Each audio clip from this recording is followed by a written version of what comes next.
Allez, on va tout chialer, c'est fini. Bonjour, je suis Gourilag, je suis explorateur de l'extrême. Depuis tout petit, je rêvais de partir me confronter à tout type de biotope. Bonjour, je suis Jérémy Régnier, je suis acteur, réalisateur, producteur, écrivain. Je suis Jérémy Régnier, je suis réalisateur-acteur belge. On vient présenter un documentaire que j'ai réalisé qui s'appelle D'un monde à l'autre. Et moi, je m'appelle Lourilag, je suis sportif. Je réalise des missions extrêmes la plupart du temps en solitaire et je suis là puisque j'ai accompagné mon ami Jérémy pour la réalisation de son film D'un monde à l'autre. C'est entre un film et un documentaire, c'est une sorte de journal intime. C'était une main tendue, c'est parti d'une rencontre avec Laurie et c'était dans un moment de ma vie un peu difficile. C'est un film qui parle d'amitié, de deuil, de lumière quand on est entouré d'ombre, de respiration, du Grand Nord. Moi, je ne suis pas acteur, on est quand même très dans le documentaire et dans la vraie vie quand on raconte cette histoire. Mais Jérémy, il a su capter, il a su fabriquer quelque chose d'assez hybride, qui est assez fascinant. C'est assez incroyable de pouvoir ramener des images et de faire un film. Quand on est parti, il faut comprendre qu'on part dans des endroits qui sont au-delà de la latitude 70, donc c'est vraiment à l'extrême, extrême, extrême nord. Au départ, il a fait moins 61, donc réaliser un film documentaire comme celui-là, c'est déjà une prouesse. C'est parti d'une rencontre qui au départ ne devait pas du tout être un film. Ouais. C'est Laurie qui m'a proposé de partir avec lui sur sa mission parce qu'il a fait très progressivement. Ouais. Et lors de différents échanges, en fait, il s'est rendu compte où est-ce que j'en étais dans ma vie, dans mon deuil, dans une complexité de vie à passer, et il m'a proposé de partir avec lui. En me disant, tu verras là-haut, il y a une forme d'introspection hyper forte et importante qui arrive. Et je pense que là où tu en es dans la vie, ça peut peut-être te nourrir. Moi, je me disais, tiens, je vais filmer Laurie, je vais prendre une petite caméra, parce que j'ai toujours eu une caméra en main. Pourtant, j'avais mis de côté le cinéma à ce moment-là. Et je ne sais pas pourquoi cette histoire a appelé en fait l'envie de la filmer. Et puis, ça a eu d'autres étapes en disant, tiens, mais en fait, si je filme, il faut que moi, je sois dans le film, que je me raconte à travers. Au début, ça me paraissait impossible.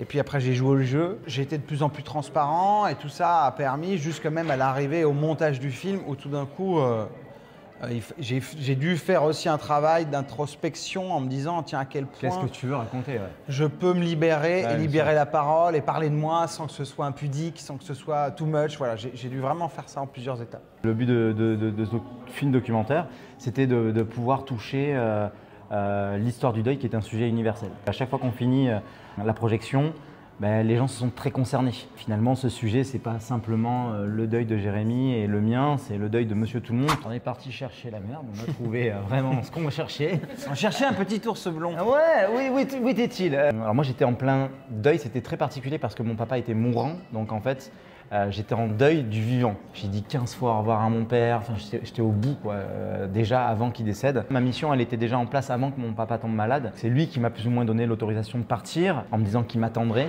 J'étais quand même beaucoup dans l'autodestruction. Hein. Je cherchais une forme de violence ultime. Je ne comprenais pas pourquoi la vie m'infligeait ça.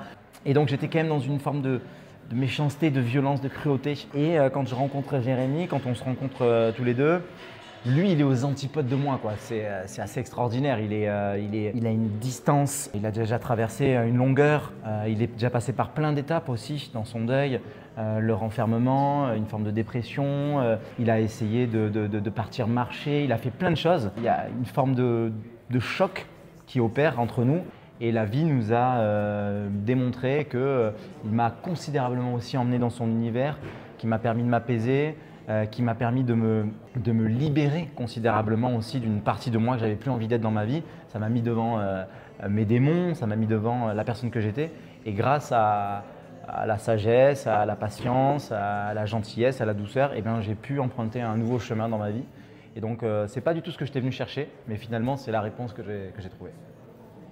Allez, on va tout chialer, c'est fini. Voilà. Moi, je savais pas ce que j'allais chercher, j'allais pas... Il n'y avait pas de but en soi, il y avait surtout un geste, un besoin de respiration, un besoin de retrouver de la lumière à un moment voilà, où j'y voyais plus clair et c'était le seul chemin qui m'était proposé à ce moment-là. Et donc je l'ai suivi et ça a été très instinctif, très difficile, très mental, très physique. J'ai découvert la complexité humaine, j'ai découvert ce qui me permettait aussi d'aimer l'humain. de passer derrière des façades qu'on s'impose. Puis j'ai appris sur moi, j'ai appris mes limites aussi. Je me suis rendu compte que je n'étais pas un surhomme, que je n'étais pas invincible. La vie m'a emmené là, c'est qu'il y avait une raison. En fait, j'ai dû certainement devoir avoir envie de prendre ce chemin, de me retrouver face à une difficulté pour pouvoir avancer, progresser. C'est une résonance tout le temps quand on perd quelqu'un. Et puis c'est très étonnant, le deuil et la perte. Surtout, ça revient des moments où on s'y attend pas du tout.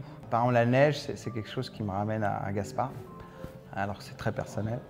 Donc quand il neige, je pense à lui. Montréal me ramène à des choses personnelles, notre voyage. Et Gaspard, depuis le début de ce projet, de toute façon, il m'accompagne, on s'accompagne, donc il est très présent. Il y a tellement eu de signes, tellement tout le temps, tellement partout, qu'en fait on est dans un cheminement, on ne se pose plus les questions de savoir si oui ou non ça a une symbolique, on la vit maintenant.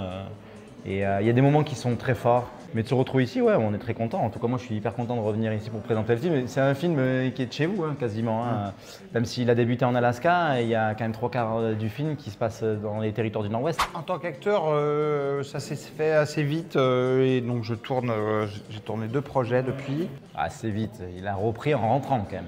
Ouais. Ça, c'est quand même très beau aussi. On en parle peu, mais dans toute cette durée de deuil, d'abandon de soi, il a arrêté de tourner. Et c'est ce qu'il m'avait raconté. Personne ne s'en est rendu compte, puisqu'il y a toujours des sorties de films qui apparaissent après. Il a vraiment retrouvé goût, en fait, si je puis dire, au cinéma en rentrant. Et il s'est remis à trouver des projets, à se réintéresser à ça. Ça a de nouveau eu du sens, J'avais perdu un peu le sens de tout ça. Donc tu l'as retrouvé. Et je l'ai retrouvé. En tout cas, je le perçois autrement, avec peut-être une autre vision et plus d'ouverture. Je prends plus de temps aussi, j'ai envie de prendre du temps pour moi, pour les gens que j'aime, faire attention parce que je sais que maintenant les gens peuvent partir très très vite. Et donc les moments importants, de ne pas les rater. On a été dans les cantons de l'Est. On a loué une bagnole, on est parti dans les cantons de l'Est. On a mangé le hot chicken. Ouais. Ah ouais, on a fait. C'était génial. C'était une expérience extraordinaire. On a beaucoup ri. Ouais, on a beaucoup ri. On a beaucoup ri, beaucoup. C'était génial. On est tombé dans un petit troquet bordure de route, un petit peu. Ah ouais, génial, vraiment. Et puis c'était rocambolesque. Alors on peut vous proposer un ramen, mais il faut y aller la veille. Parce qu'il y a énormément de monde. Super bon, mais vraiment, il faut y aller très très tôt. Pour 8 h, tu peux peut-être passer à midi. Nous, on est arrivé à 11h30. On a mangé le ramen pendant notre séance de cinéma. On a présenté avec notre ramen. Eh bien, merci beaucoup. Merci.